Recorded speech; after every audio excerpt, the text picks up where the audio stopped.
You think you know what justice looks like, don't you? Clean courtrooms, impartial judges, reasonable punishments.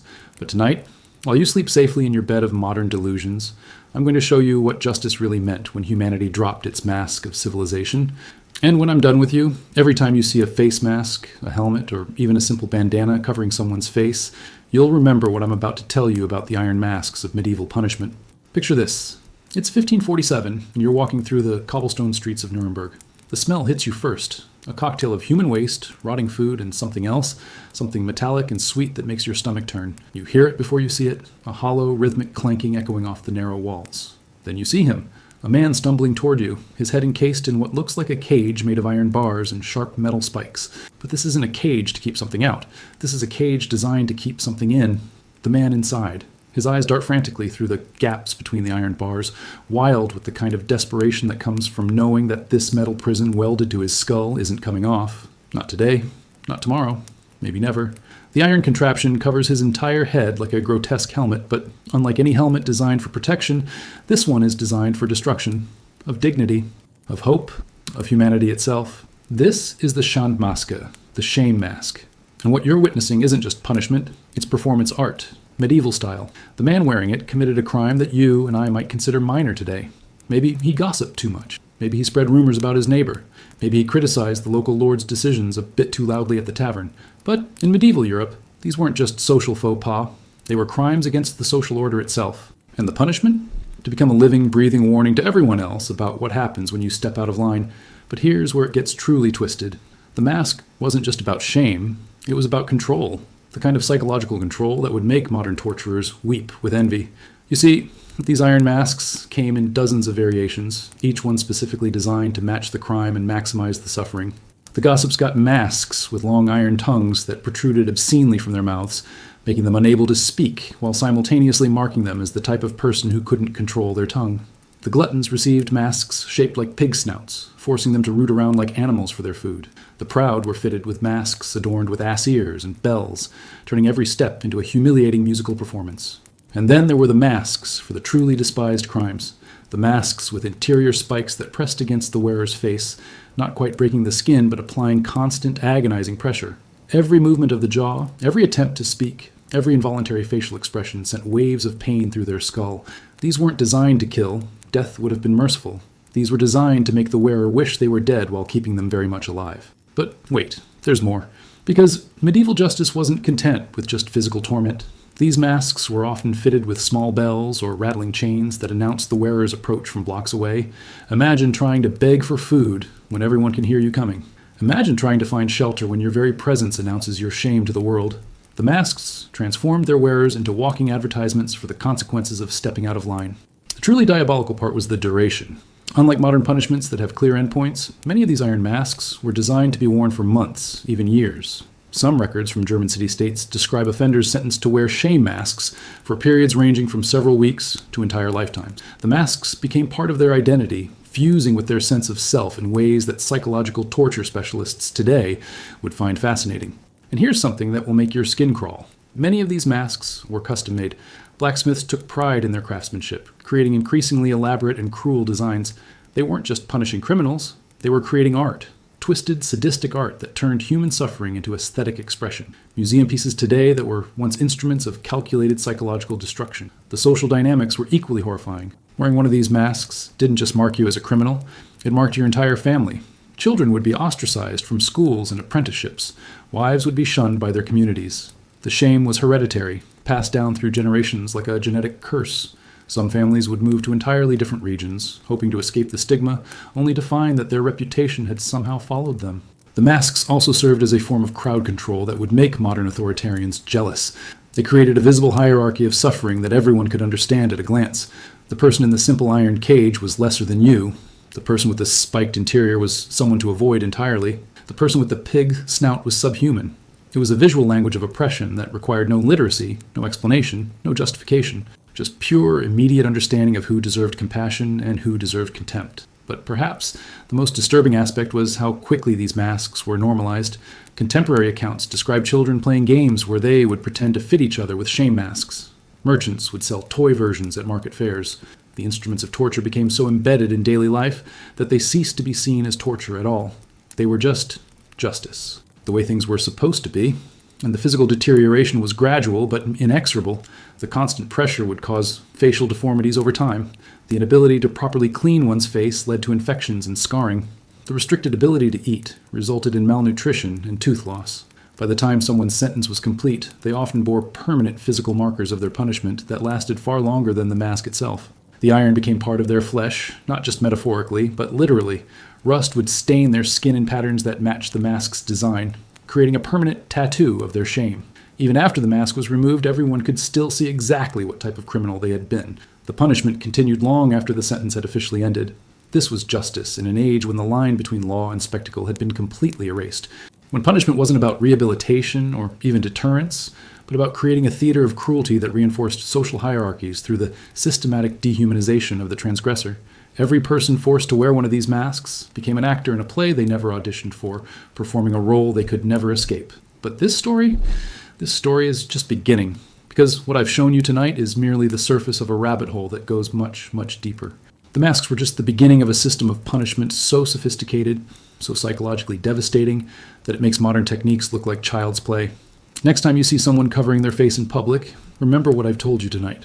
Remember that the impulse to hide, to mask, to conceal identity and shame is older than civilization itself. And ask yourself, how much have we really changed? How much have we really evolved? Or are we still the same species that once took pride in turning human suffering into public entertainment? The iron is still there. We've just learned to hide it better. You thought that was disturbing? That was just the appetizer. Now let me take you deeper into the darkness, into the workshops where these masks were born. Into the minds of the craftsmen who perfected the art of breaking human souls without breaking human bodies. Because what you're about to learn will make you understand that medieval torture wasn't primitive at all. It was horrifyingly sophisticated. Picture the blacksmith's forge in 1580s Bavaria. The fire burns hot, casting dancing shadows on the walls, and the air is thick with the smell of molten metal and something else, anticipation. But this isn't just any blacksmith. This is Hans Eisenhut, a master craftsman whose specialty isn't horseshoes or farming tools. His specialty is human misery, forged to perfection in iron and steel, and he's about to create what historians would later call one of the most psychologically devastating torture devices ever conceived. The mask he's working on isn't for just any criminal. It's for Maria Gertner, a woman whose only crime was speaking out against the local magistrate's corruption. But in the twisted logic of medieval justice, her punishment must fit not just her crime, but her gender, her social status, and most importantly, it must serve as a lesson that will echo through generations.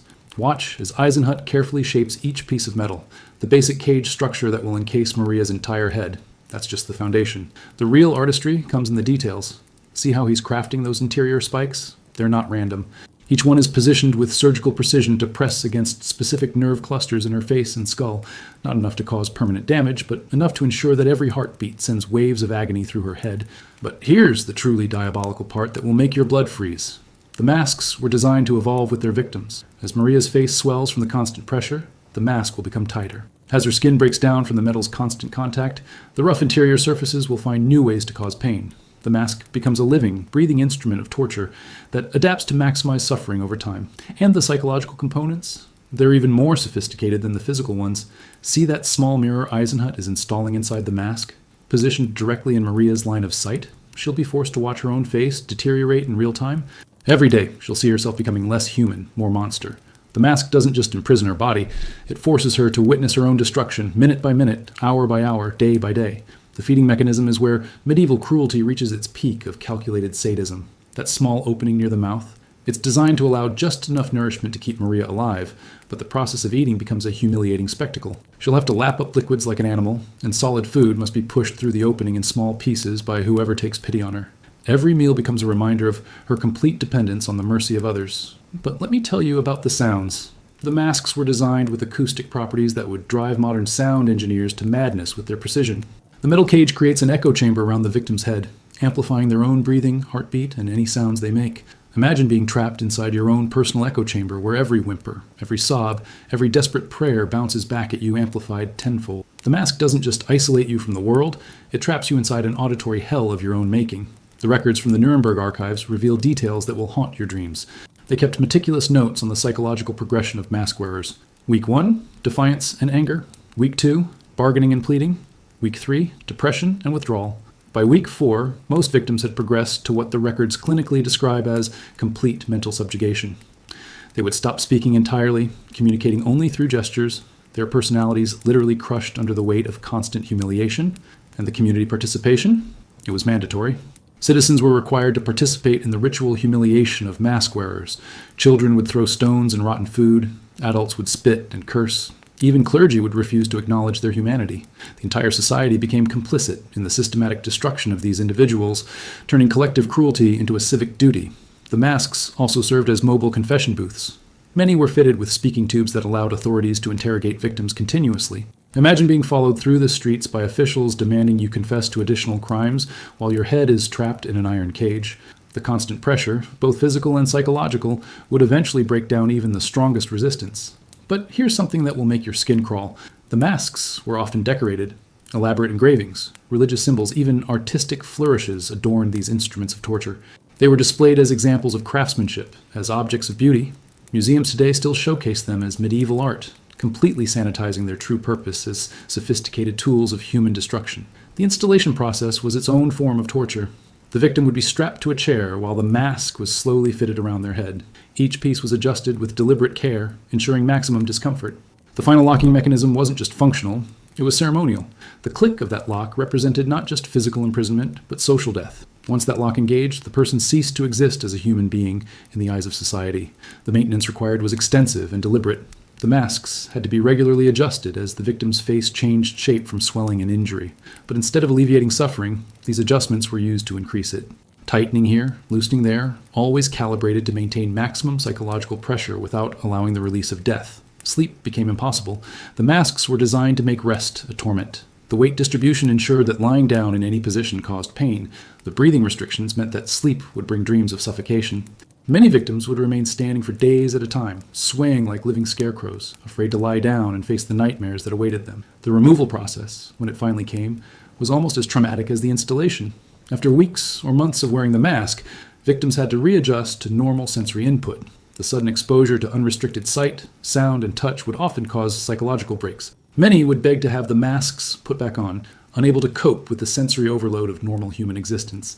And here's the most disturbing part of all. Many of the techniques pioneered in medieval mask torture would later be refined and used in modern psychological warfare. The sensory deprivation, the enforced humiliation, the community participation and degradation, these became the blueprint for systematic dehumanization that would be perfected in later centuries. The iron masks weren't just punishment.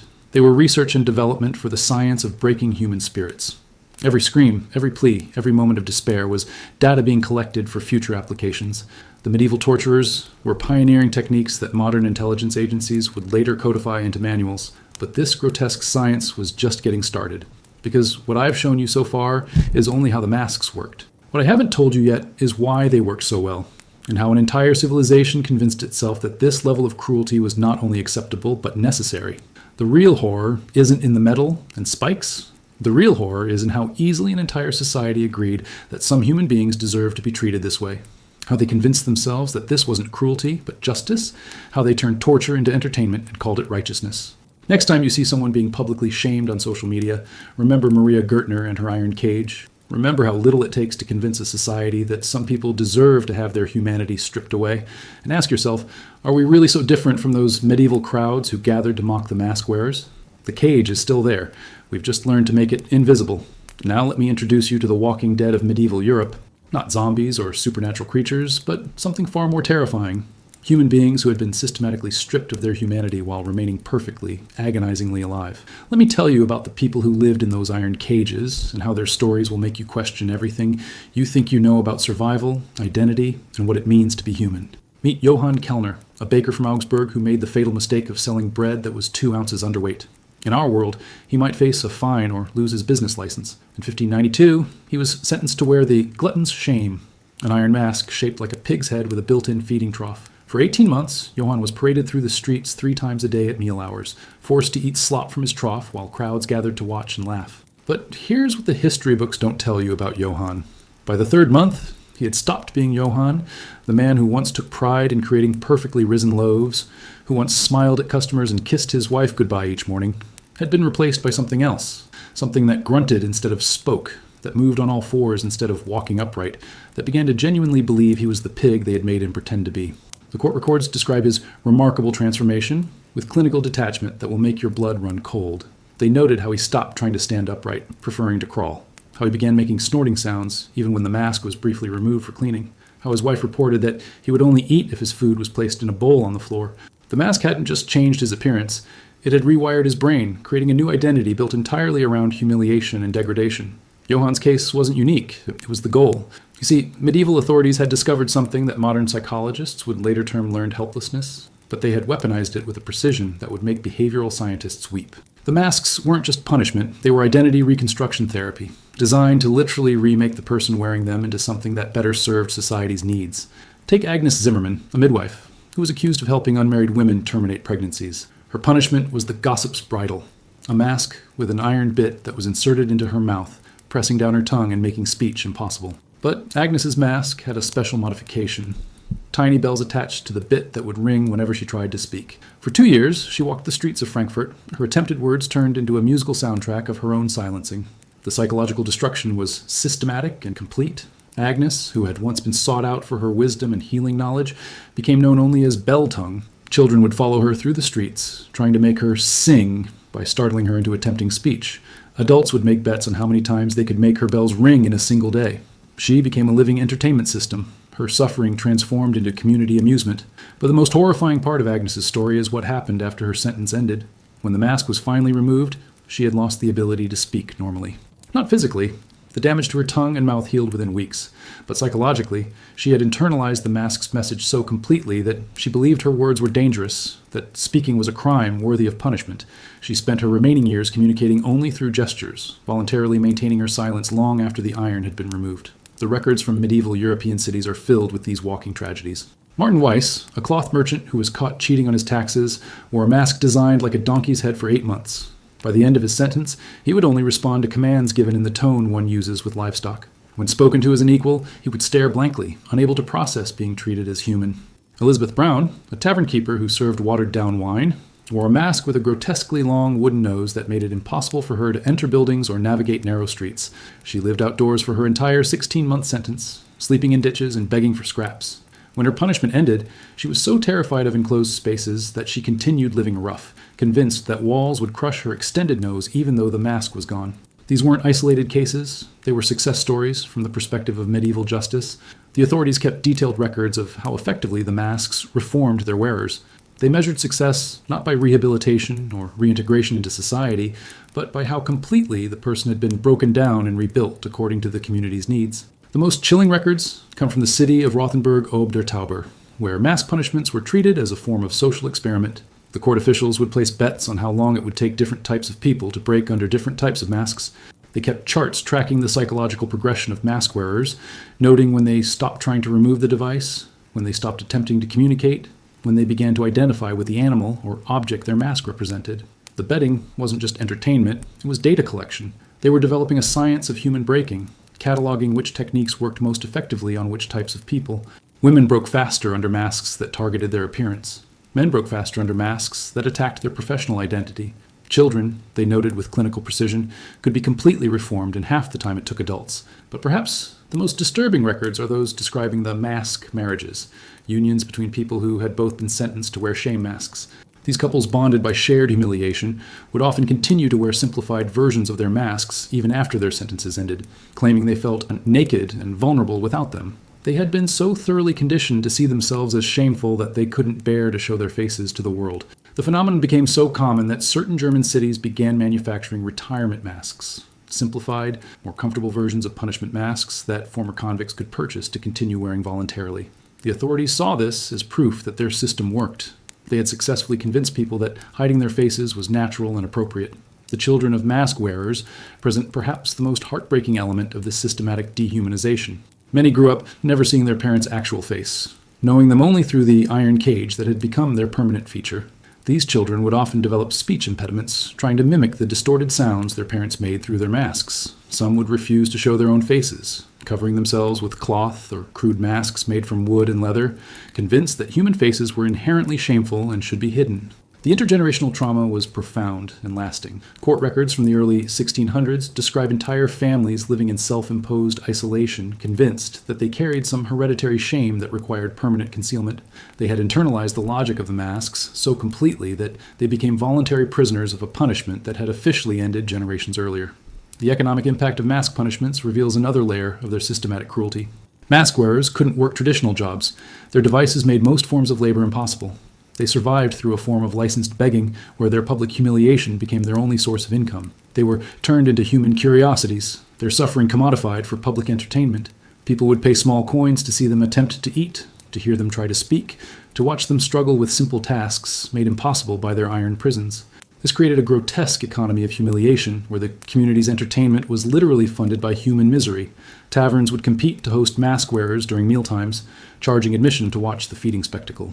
Market days would feature mask parades, where all current punishment cases would be displayed like exotic animals for the amusement of shoppers. The masks had transformed punishment from a discrete event into a permanent economic relationship between the punished and their community.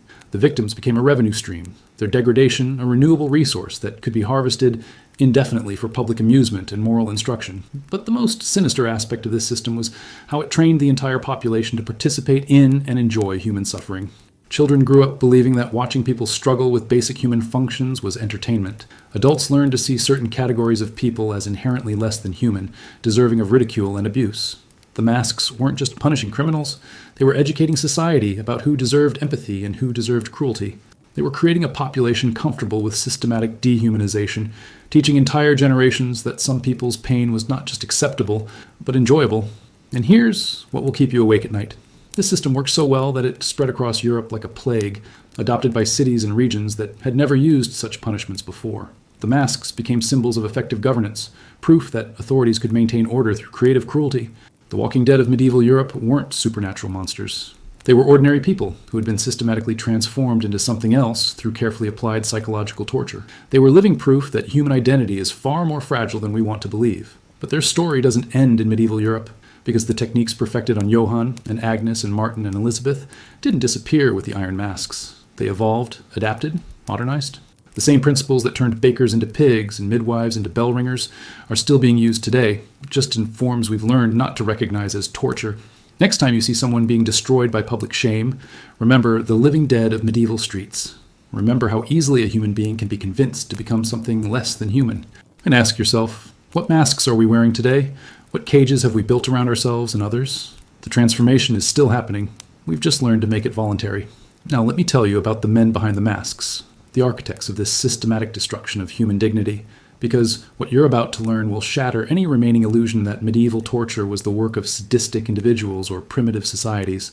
These were sophisticated systems, designed by brilliant minds, implemented by educated administrators, and justified by the finest legal scholars of their time. The horror wasn't born from ignorance. It was crafted by intelligence applied to the purpose of breaking human souls. Meet Dr. Johannes Hartlieb, physician to Duke Albrecht III of Bavaria, and one of the most respected medical minds of the 15th century. A man who wrote treatises on healing, who saved countless lives through his surgical innovations, who was sought out by nobility across Europe for his knowledge of anatomy and human physiology, and who spent his evenings designing torture devices that would maximize psychological suffering while keeping his victims technically alive and functional. Hartlieb's workshop was a monument to the marriage of medical knowledge and systematic cruelty. He understood exactly how much pressure the human skull could withstand before fracturing, so he designed masks that stayed just below that threshold. He knew which nerve clusters would produce the most exquisite pain when stimulated, so he positioned spikes with surgical precision. He understood the psychology of sensory deprivation, so he created masks that overwhelmed certain senses while completely blocking others. But Hartlieb's true genius lay in his understanding of what we would now call behavioral psychology. He realized that the human mind could be reprogrammed through carefully applied trauma, that identity itself was malleable under the right conditions. His detailed notes, preserved in the Munich State Archives, read like a modern manual for psychological warfare, describing techniques that wouldn't be officially discovered by science for another 400 years. His masterpiece was the Penitent's Crown, designed specifically for heretics and religious dissidents. The masks looked like a bishop's mitre from the outside, decorated with religious symbols and biblical quotes. But inside, it was lined with small metal spikes positioned to press against the wearer's scalp in the exact pattern of Christ's crown of thorns. The psychological message was clear. You're being punished not by cruel men, but by God himself, and your suffering is righteous and deserved. The penitent's crown came with an instruction manual that Hartlieb wrote personally, detailing not just how to fit and maintain the device, but how to use it as a tool for religious conversion. The manual described specific prayer schedules that victims should be forced to recite while wearing the crown, positioning their suffering as voluntary penance rather than imposed punishment. By the end of their sentence, many victims had become fanatically religious, convinced that their torment had brought them closer to divine grace. Hartlieb's work caught the attention of Cardinal Torquemada, the Grand Inquisitor of the Spanish Inquisition. The two men corresponded extensively about the application of medical knowledge to the extraction of confessions and the reformation of souls. Their letters, discovered in Vatican archives in the 1960s and quickly sealed from public access, describe collaborative experiments that combined Hartlieb's mask technology with Torquemada's interrogation technique. The results were horrifyingly effective. They developed masks that could be worn during interrogation sessions, designed to make lying physically painful while leaving truth-telling relatively comfortable. The masks monitored pulse, breathing, and muscle tension through primitive but functional biometric sensors. When the wearer's stress indicators suggested deception, hidden mechanisms would increase pressure on pain points. When indicators suggested truth, the pressure would ease. This was lie detection technology 500 years before polygraph machines, implemented through a system that turned the human head into its own torture chamber. Victims learned to associate lying with physical agony and truth-telling with relief, creating a Pavlovian response that made dishonesty literally unbearable. But the individual designers, horrifying as they were, pale in comparison to the institutional systems that supported and refined their work. Let me tell you about the Guild of Corrective Artisans, a professional organization founded in Nuremberg in 1487 that treated the design and manufacture of torture devices as a legitimate craft, complete with apprenticeships, journeymen, and master certifications. And the Guild maintained detailed records of their innovations, tracking which designs produced the most effective corrections in criminal behavior. They held annual competitions where craftsmen would present new devices to panels of judges made up of legal scholars, physicians, and clergy. Winning designs would be mass-produced and distributed to courts across the Holy Roman Empire, spreading the most effective techniques of human breaking as widely as possible. The Guild's masterwork was the development of modular mask systems, devices that could be customized for specific crimes, social classes, and psychological profiles. A base mask design could be fitted with different attachments depending on whether the victim was guilty of theft, adultery, heresy, or political dissent. Interchangeable components allowed authorities to escalate punishments by adding new elements to existing masks without the expense of complete replacement. This modularity served another, more sinister purpose. It allowed for the systematic study of which torture techniques were most effective on which types of people. The Guild maintained extensive databases correlating mask configurations with victim demographics and behavioral outcomes. They were conducting large-scale human experimentation disguised as criminal justice, using entire populations as test subjects for their theories about pain, compliance, and psychological control. The Guild's influence extended far beyond Germany. They established chapters in France, England, Spain, and Italy, standardizing torture techniques across national boundaries. They published technical manuals that were translated into dozens of languages, spreading their methodologies throughout Europe and eventually to the New World. Colonial authorities in the Americas used guild-designed masks to control indigenous populations, applying European torture technology to the systematic destruction of native cultures. But perhaps the most disturbing aspect of this institutional system was how it normalized and legitimized extreme cruelty through bureaucratic procedure. The Guild required detailed documentation for every mask fitting, creating paper trails that transformed torture into administrative routine. Victims weren't being tortured. They were being processed according to established protocols. The suffering wasn't cruelty, it was procedure. The language used in Guild documents is clinically detached, describing human agony in terms of compliance metrics and behavioral modification outcomes. They developed standardized forms for recording victim responses, tracking everything from time to first confession to duration of post-release psychological effects. The forms had checkboxes for different types of screams, numerical scales for rating levels of desperation, and detailed diagrams for marking exactly where permanent scarring occurred. This bureaucratization of torture served a crucial psychological function for the perpetrators. It allowed them to participate in extreme cruelty while maintaining their sense of moral righteousness. They weren't torturers. They were civil servants following proper procedures. They weren't causing suffering. They were implementing legally mandated corrections. The system allowed ordinary people to commit extraordinary evil by fragmenting responsibility and disguising cruelty as duty. The legal scholars who provided the theoretical framework for these practices were equally sophisticated in their approach. Professor Heinrich Kramer of the University of Cologne wrote extensive treatises on the theology of punishment, arguing that physical suffering was necessary for spiritual purification. His work provided religious justification for the mask systems, positioning torture not as cruelty but as medicine for diseased souls. Kramer's theological innovations were brilliant in their cynicism. He he developed the doctrine of redemptive suffering, which held that criminals could only achieve salvation through experiencing pain proportional to their sins. The masks weren't punishment, they were therapy. The agony wasn't torture, it was treatment. This reframing allowed authorities to inflict unlimited suffering while claiming to act out of compassion for their victims' spiritual welfare. The doctrine became so influential that it was adopted by courts throughout Catholic Europe. Judges would sentence criminals to mask punishments while expressing sympathy for their plight, claiming that the torture was more painful for the authorities to impose than for the victims to endure. The system created a framework where the torturers could see themselves as the true sufferers, bearing the burden of inflicting necessary pain on those too spiritually blind to understand their own need for correction. These theological justifications were supported by early psychological theorists who argued that criminal behavior stemmed from imbalances in the humors that could only be corrected through precisely applied physical stress. Dr. Paracelsus himself endorsed mask punishments as a form of medical treatment, claiming that the constant pressure on the skull could realign brain structures and eliminate criminal tendencies. The convergence of medical, legal, and theological authorities behind the mask system created an intellectual framework that made questioning the practice seem not just rebellious, but ignorant. Anyone who objected to the torture could be dismissed as lacking proper education in medicine, law, or theology. The system inoculated itself against criticism by positioning cruelty as expertise and compassion as ignorance. But the most chilling aspect of this institutional framework was how it created career incentives for innovation in human suffering. Advancement in the Guild required developing new and more effective torture techniques. Legal careers were built on successfully implementing mask punishments. Medical reputations were enhanced by contributions to the science of corrective pain. The system rewarded creativity and cruelty, turning the infliction of suffering into a pathway to professional success. Young apprentices would compete to design the most psychologically devastating mask modifications. Law students would write dissertations on optimal punishment duration for different crimes. Medical students would conduct research on pain tolerance across different demographic groups. Entire academic careers were built on the systematic study of how to most effectively break human beings. The records show that this institutional approach to torture was incredibly successful at achieving its stated goals. Crime rates in cities that implemented comprehensive mask punishment systems dropped dramatically, not because criminals were deterred, but because they were so thoroughly broken by the experience that they lost the capacity for any behavior more complex than basic survival. The masks didn't prevent crime, they prevented humanity, but these institutions didn't disappear when the iron masks fell out of fashion. They evolved, adapted, modernized. The same organizational structures that once designed torture devices now design social media algorithms. The same psychological principles once used to break criminals now shape educational curricula. The same bureaucratic frameworks once used to normalize torture now manage modern systems of social control. The Guild of Corrective Artisans became consulting firms. The theological justifications became therapeutic intervention. The medical research became behavioral science. The legal frameworks became administrative law.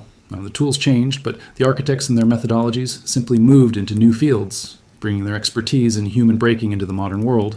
Next time, you encounter a system that seems designed to make you feel powerless. Remember Dr. Hartlieb and his surgical precision in applying pain. Remember the Guild and their modular approach to breaking human spirits. Remember how brilliantly educated, well-intentioned people convinced themselves that extreme cruelty was actually compassion. The architects are still designing. We've just learned to call them by different names. And now let me show you how the iron masks never really disappeared. They just went digital. While you've been sleeping peacefully in your bed of modern progress, convinced that humanity has evolved beyond medieval barbarism, the same systems that once trapped heads in iron cages have been quietly rebuilt around your mind, your identity, your very sense of self. The masks are still there, but now they're invisible, voluntary, and more effective than Johannes Hartlieb could have ever dreamed. You think I'm being dramatic? Let me introduce you to Dr. Sean Parker, co-founder of Facebook, who in 2017 admitted something that should have made headlines for weeks, but was buried under the noise of daily digital distraction. He confessed that social media platforms were designed using the same psychological manipulation techniques that behavioral psychologists use to modify the behavior of lab rats. All right, we need to sort of give you a little dopamine hit every once in a while, he explained, because someone liked or commented on a photo or a post or whatever.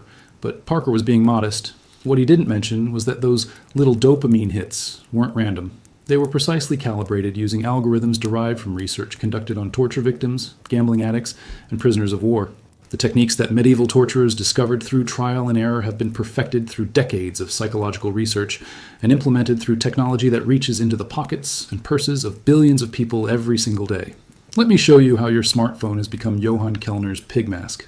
Just like Johann was forced to eat from a trough at scheduled intervals while crowds watched and mocked, you now consume digital content in precisely timed doses, while an invisible audience tracks your every reaction. The algorithm knows exactly when you're most vulnerable to engagement, just like medieval torturers knew exactly when to tighten the screws for maximum psychological impact. Your social media feed is Agnes Zimmerman's bell tongue, designed to make every attempt at genuine expression into a performance of your own humiliation. Just as Agnes's words were turned into jingling entertainment for medieval crowds, your thoughts and feelings are processed through engagement algorithms that transform your authentic self-expression into content for others' consumption. And just like Agnes eventually lost the ability to speak normally, millions of people now struggle to express complex thoughts outside the character limits and reaction buttons of social media platforms. The parallels are so exact they can't be coincidental. Medieval mask punishments were designed to isolate victims while keeping them visible to the community for purposes of monitoring and mockery. Social media platforms isolate users in digital bubbles while maintaining the illusion of connection, allowing for unprecedented levels of surveillance and social control. The technology is different, but the psychological mechanisms are identical. Consider the modern phenomenon of cancel culture, the digital equivalent of medieval shame parades. When someone is targeted for cancellation, they experience the same systematic destruction of identity that mask wearers endured. Their past statements are excavated and decontextualized, just like medieval authorities would search for additional crimes to justify extended punishment. Their professional relationships are severed, just like mask wearers were excluded from guilds and trades. They become untouchable, existing in a permanent state of social death while remaining physically alive and visible. And just like medieval communities, modern digital mobs are required to participate in the destruction. Social media algorithms amplify outrage content, making it professionally and socially risky to not participate in public shamings. Silence is interpreted as complicity. Moderation is seen as enabling. The platforms have recreated the medieval dynamic where entire communities become complicit in systematic cruelty, convincing themselves they're upholding moral standards while participating in human destruction. The sophistication of modern psychological manipulation makes medieval techniques look primitive by comparison. Dr. Nir Eyal's book, Hooked, has become the unofficial handbook for digital product designers, teaching them how to create habit-forming products, using what he calls variable reward schedules, the same technique used to train Johann to respond like an animal to feeding cues. The book is taught in Stanford computer science courses and used as training material at Google, Facebook, Twitter, and every major tech company. But Eyal's work is just the surface level. The real innovation comes from companies like Palantir, founded by Peter Thiel, which applies advanced data analytics to human behavioral modification. Palantir's technology can predict individual psychological breaking points with the same precision that medieval torturers used to calibrate physical pressure. They know exactly how much social isolation, financial stress, or public humiliation it takes to modify any given person's behavior. The company's internal documents, leaked by whistleblowers in 2019, describe users as psychological assets to be optimized for compliance outcomes. They maintain detailed profiles on millions of individuals, tracking not just what people do online, but how they respond to different types of psychological pressure. The documents describe A/B testing programs designed to measure how different levels of artificially induced anxiety affect voting behavior, consumer choices, and political opinions. This is the Guild of Corrective Artisans, reborn as Silicon Valley, complete with the same modular approach to human breaking. Instead of interchangeable mask components, they use interchangeable algorithm parameters. Instead of adjusting physical pressure, they adjust information flow. Instead of measuring screams and confessions, they measure engagement metrics and behavioral compliance. The methodology is identical, only the tools have been upgraded. The theological justifications have been updated too. Where medieval torturers claimed to be saving souls through suffering, tech companies claim to be connecting people and making the world more open and transparent. The language has changed, but the underlying logic is the same. Extreme measures are justified because they serve a higher purpose. Just as Heinrich Kramer positioned torture as spiritual medicine, modern tech leaders position psychological manipulation as social progress. Mark Zuckerberg's congressional testimony in 2018 was a masterclass in this updated theological framework. When confronted with evidence that Facebook's algorithms were causing depression, suicide, and political radicalization, he responded with the same detached clinical language that medieval authorities used to describe torture outcomes. People weren't being harmed. They were being connected. Democracy wasn't being destroyed. It was being democratized. Mental health wasn't being damaged. User engagement was being optimized. The bureaucratization is even more sophisticated than medieval systems. Tech companies employ thousands of content moderators, modern equivalents of the Guild's torture technicians, who implement community standards that determine which forms of human expression are acceptable. These moderators work from detailed manuals that classify speech into categories of permitted and prohibited expression, making decisions about human communication with the same clinical detachment that medieval technicians used to adjust torture devices. The psychological effects are devastatingly similar to medieval mask punishments. Studies have documented the same progression that medieval records tracked. Initial resistance and anger, followed by bargaining and pleading, progressing to depression and withdrawal, and finally ending in complete psychological subjugation. Modern victims stop trying to express authentic thoughts, communicating only through approved formats and acceptable opinions. They become self-censoring, pre-traumatized by the possibility of digital punishment. But the most sinister innovation is how modern systems have made the masks voluntary. Medieval victims had no choice about wearing iron cages, making resistance at least theoretically possible. Modern victims choose their own digital imprisonment, downloading apps that spy on them, accepting terms of service that sign away their psychological autonomy, and participating enthusiastically in systems designed to exploit their deepest vulnerabilities. The addiction is biochemically engineered. Doctor? Adam Alter's research at NYU has documented how social media platforms trigger the same neural pathways as heroin, cocaine, and gambling. The likes, shares, and comments aren't just social feedback. They're drug delivery mechanisms, precisely calibrated to create chemical dependency. Medieval torturers had to physically restrain their victim. Modern systems have made restraint unnecessary by making the torture feel like pleasure. The peer pressure mechanisms are more sophisticated than anything medieval societies could have imagined. Social media platforms don't just monitor your behavior. They monitor the behavior of everyone you know and use that information to manipulate your decisions. If your friends are engaging with certain content, the algorithm ensures you see it too. If people in your demographic are responding to particular psychological triggers, those triggers get deployed against you automatically. This creates a form of distributed peer pressure that operates below the level of conscious awareness. You're not being directly commanded to conform. You're being subtly nudged by invisible social forces that feel like personal choice, but are actually algorithmic manipulation. It's Agnes Zimmerman's bell tongue scaled up to planetary proportions, turning every human interaction into a performance for an artificial audience designed to modify your behavior. The economic model is particularly diabolical. Medieval torture generated revenue through public entertainment. People paid to watch others suffer. Modern digital torture generates revenue through surveillance capitalism. Your suffering is monitored, analyzed, packaged, and sold to advertisers who use the information to manipulate you further. You're not just the victim of the torture. You're also the product being sold. The intergenerational effects are already visible.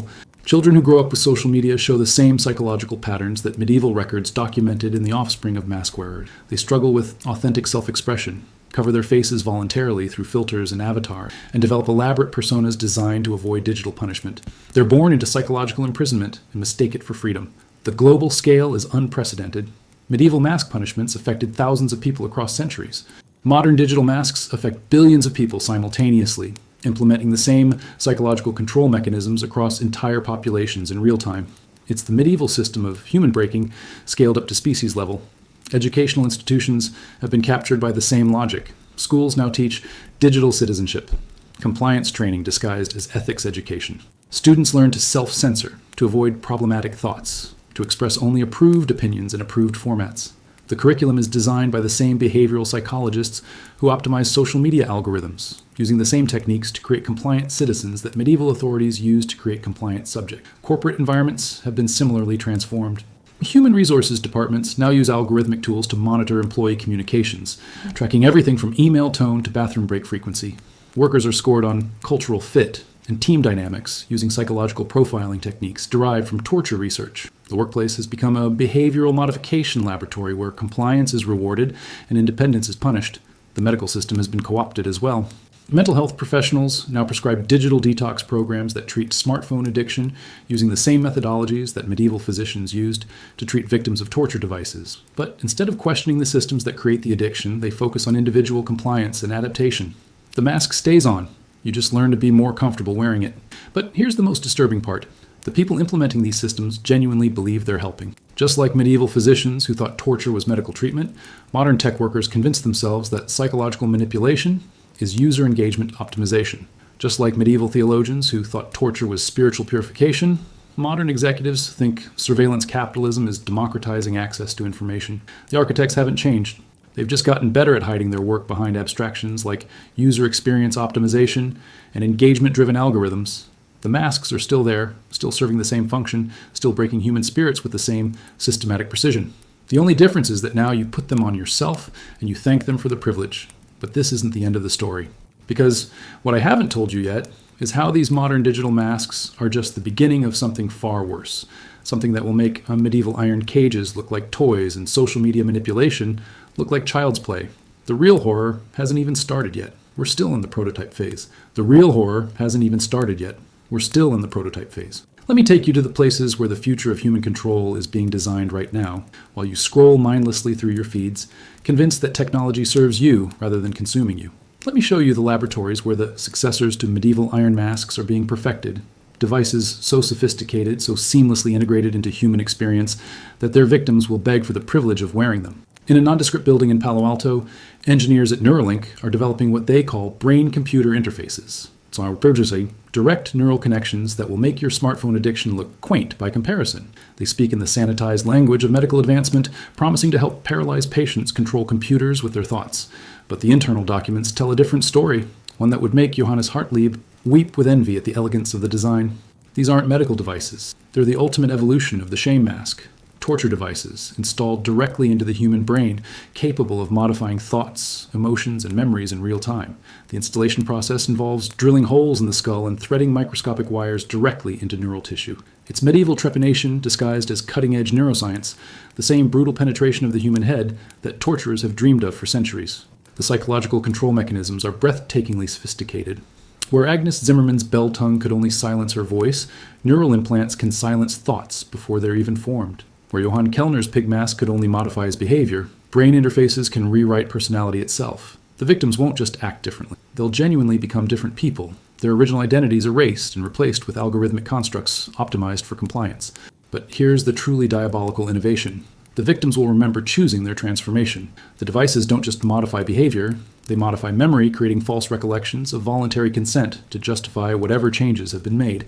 Unlike medieval mask wearers who knew they were being tortured, neural implant victims will sincerely believe they've been improved, upgraded, optimized for their own benefit. Dr. Raphael Yuste, who leads Columbia University's Neurotechnology Initiative, has accidentally revealed the true scope of these ambitions. In a moment of unguarded honesty during a 2019 conference, he described the ultimate goal as mind control technologies that work so seamlessly the subject doesn't realize their thoughts are being modified. He quickly corrected himself, claiming he meant therapeutic intervention, but the mask had slipped for just long enough to reveal the medieval torturer's face underneath the modern scientist's facade. The military applications are already being tested. DARPA's next-generation non-surgical neurotechnology program is developing remote neural manipulation systems that can alter brain states from a distance without any physical device installation. Imagine Martin Weiss's donkey mask, but invisible and wirelessly activated from miles away. Soldiers, protesters, dissidents. Anyone can be transformed into a compliant animal with the press of a button. Their personalities dissolved and rebuilt according to military specifications. The consumer applications are even more insidious. Companies like Meta are developing AR contact lenses that overlay digital information directly onto your visual field. They promise convenience, entertainment, enhanced productivity. What they're actually creating is Elizabeth Braun's nose extension scaled up to cover your entire reality. Every surface will become a screen. Every moment will be mediated by algorithmic filters. Every perception will be processed through behavioral modification systems designed to maximize corporate profit.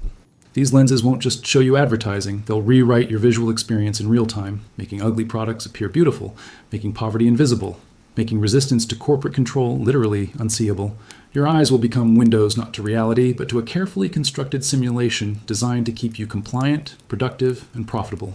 You'll live in a cage built from light itself, trapped in an artificial reality so convincing you'll never know you're imprisoned. The educational implications are the most terrifying of all.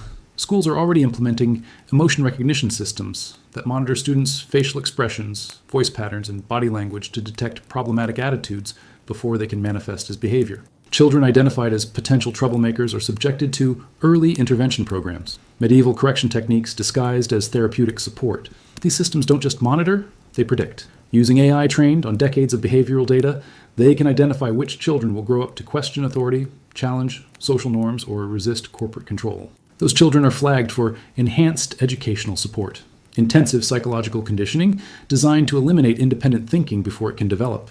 It's the Guild of Corrective Artisans' modular mass system applied to human development itself. The most advanced programs use immersive learning environments, virtual reality systems that trap children in educational simulations designed to modify their personalities. A child who shows signs of creativity might spend hours in virtual worlds where creative expression leads to punishment and conformity leads to reward. A child who questions authority might experience scenarios where obedience saves virtual friends and rebellion causes virtual suffering. Their developing minds are literally sculpted by algorithmic torture, disguised as personalized education. Corporate environments are evolving along parallel lines. Productivity optimization platforms monitor every keystroke, mouse movement and biometric indicator, building psychological profiles that predict worker behavior with medieval precision. Employees who show signs of disloyalty, creativity, or independent thinking are subjected to performance enhancement programs, digital equivalents of shame masks that modify behavior through carefully calibrated psychological pressure. The office itself becomes a behavioral modification laboratory. Lighting, temperature, sound, and even air composition are adjusted in real time based on biometric feedback to maintain optimal compliance levels. Workers exist in artificially constructed environments designed to suppress undesirable thoughts and emotions while amplifying productivity and obedience. They become human batteries, their psychological energy harvested to power corporate algorithms. Healthcare systems are being transformed into compliance enforcement mechanisms. Smart hospitals monitor patients' emotional states, political opinions, and social connections to determine treatment priorities. Patients who express problematic views receive different care than those who demonstrate proper thinking. The Hippocratic Oath has been quietly replaced by algorithmic protocols that prioritize social conformity over medical need. Mental health treatment has become indistinguishable from behavioral modification. Therapeutic apps use the same psychological manipulation techniques as social media platforms, but with medical legitimacy that makes resistance seem like mental illness. Patients who question their treatment are diagnosed with technology resistance disorder and subjected to increasingly intensive digital interventions until they learn to embrace their own manipulation. The legal system is evolving into an algorithmic extension of medieval justice. Predictive policing systems identify potential criminals before crimes are committed, allowing for preventive intervention, imprisonment disguised as treatment. Courts use risk assessment algorithms that determine sentences based not on crimes committed, but on psychological profiles that predict future behavior. The presumption of innocence has been replaced by algorithmic certainty of guilt. But the true masterpiece of this evolved torture system is how it makes resistance literally unthinkable. The neural implants, AR lenses, emotional monitoring systems, and behavioral modification platforms work together to create what cognitive scientists call ideological consistency enforcement, real-time thought correction that prevents dissenting ideas from forming in conscious awareness. Unlike medieval victims who could at least think rebellious thoughts while wearing their iron masks, modern victims lose the capacity for rebellion at the neurological level. The thoughts simply don't occur. The possibility of resistance never enters consciousness. They become perfect slaves who experience their slavery as freedom, their torture as care, their destruction as improvement. The architects of this system have learned from their medieval predecessors' mistakes. Where iron masks eventually came off, neural modifications are permanent. Where shame parades eventually ended, algorithmic monitoring is continuous. Where medieval torturers had to rely on physical presence, modern systems operate through invisible networks that reach into every moment of human experience. The economic model is perfectly sustainable. Where medieval torture required expensive artisans and constant maintenance, modern systems are self-updating, self-optimizing, and self-expanding. They grow more powerful with each new user, learning from every interaction to become more effective at human modification. The victims pay for their own torture through subscription fees and data harvesting, creating a perpetual revenue stream that funds continuous innovation in human breaking. The global implementation is already underway. China's social credit system is the beta test, demonstrating how entire populations can be behaviorally controlled through integrated digital surveillance. The success of this program has convinced governments worldwide to implement similar systems, each adding their own innovations to the medieval template of systematic human modification. The final phase will be the elimination of physical reality itself. Metaverse platforms promise to create virtual worlds more appealing than real life, encouraging voluntary exile from physical existence into digital realms completely controlled by corporate algorithms. Humans will live their entire lives in artificial realities designed to maximize their utility to systems that view them as nothing more than psychological resources to be optimized and consumed. This isn't science fiction. This isn't speculation. This is documentation of systems already being deployed, tested, and refined. The iron masks never went away. They've evolved into something so sophisticated that their victims can't perceive they're wearing them. The shame parades never ended. They've expanded into permanent, planet-wide spectacles of human degradation disguised as social connection. The medieval torturers would be amazed at what their spiritual descendants have achieved. Where they could break individual humans through crude physical devices, modern systems break entire species through psychological manipulation. So elegant, it feels like enhancement. Where they could control behavior through pain, modern systems control consciousness itself through pleasure indistinguishable from addiction. The Walking Dead of medieval Europe have been replaced by the Walking Dead of digital Earth. Billions of humans who have been psychologically modified beyond recognition while retaining the illusion of agency and choice. They participate enthusiastically in systems designed to destroy them, grateful for the privilege of their own annihilation. But here's the truth that will haunt your remaining nights of unmonitored sleep. You're already wearing the mask.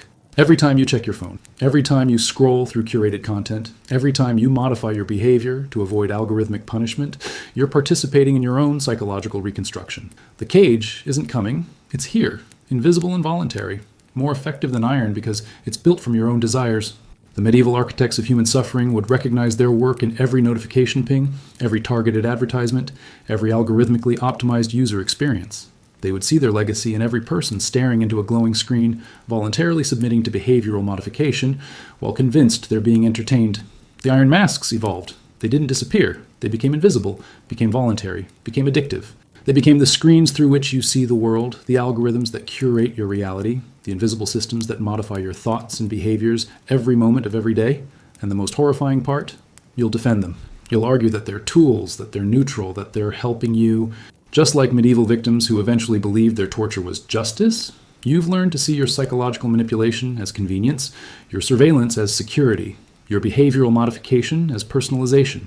The cage is complete. The transformation is finished. The Walking Dead walk among us again, but now they carry smartphones instead of iron masks, and they thank their torturers for the privilege. Welcome to the new medieval age. The only difference is that this time we put on the masks ourselves.